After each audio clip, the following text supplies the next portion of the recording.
Aujourd'hui avait lieu à Marseille l'enterrement d'Alban Gervaise, ce père de famille mort après avoir été agressé au couteau par un homme qui l'attaquait d'ailleurs par derrière et qui disait agir au nom d'Allah. Beaucoup se plaignent, Charlotte, du silence médiatique autour de ce drame. Que sait-on de cette histoire ?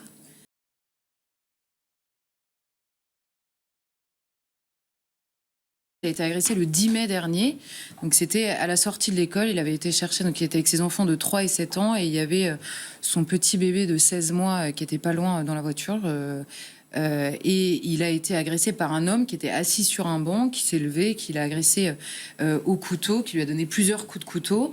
Et alors, il faut noter, parce que parfois les gens se manifestent dans ce genre de situation, que l'agresseur, en l'occurrence, a été arrêté par des passants qui étaient autour, qui l'ont désarmé, qui l'ont remis à la police, qui est arrivée peu de temps après.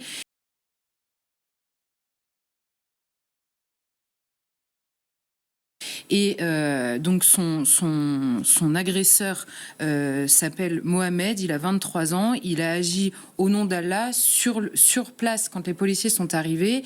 Il tenait des propos confus, il parlait à la fois de Dieu et du diable, d'une voix qui lui avait dit de venir tuer. Il était déjà connu des services de police, notamment pour des affaires de stupéfiants.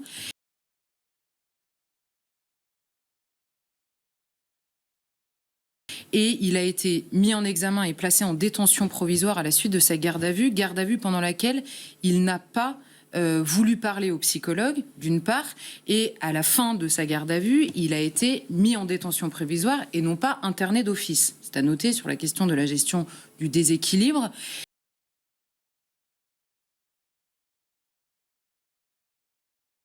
Et alors, la question qui, en plus du silence, c'est la question, le parquet antiterroriste ne s'est pas saisi de cette affaire-là.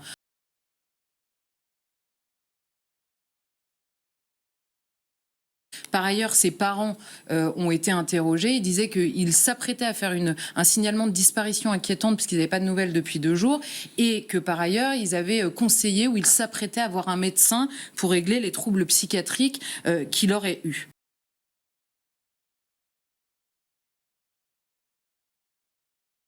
Alors, en effet, il y a eu peu de réactions. Il y en a eu. Il y a eu un message du maire de Marseille sur Twitter. Il y a eu un communiqué très succinct du ministère des Armées. Sébastien Lecornu, il existe voilà. Quand même, heureusement. Et qui a fait un communiqué, mais tout ça est très succinct et assez discret. Alors, on a appris par ailleurs que la famille d'Alban Gervaise, sa veuve, ses enfants qui sont évidemment très petits, et le reste de la famille n'a pas voulu communiquer elle-même autour de l'agression puis de la mort de cet homme, de ce père de famille, mais ça n'a jamais empêché personne de parler d'une agression, de parler de la mort d'un homme et d'analyser la chose.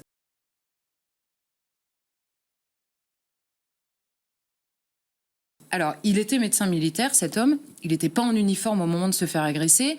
En revanche, il était à la sortie de l'école, en l'occurrence catholique, de ses enfants. Il était catholique pratiquant. Et ne serait-ce que ça pose une question. L'agresseur était assis sur un banc devant une école. Qu'est-ce que ça veut dire? Bon. Et il était par ailleurs, il avait un parcours assez exemplaire. Il était professeur agrégé, médaillé d'honneur du service de santé des armées.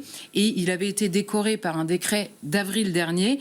Il avait été fait chevalier de l'Ordre national du mérite. 22 ans de service, donc comme officier et comme médecin, au service de la France, et les gens interrogés qui avaient travaillé avec lui parlaient voilà, d'un homme qui faisait son travail au service du pays de manière exemplaire.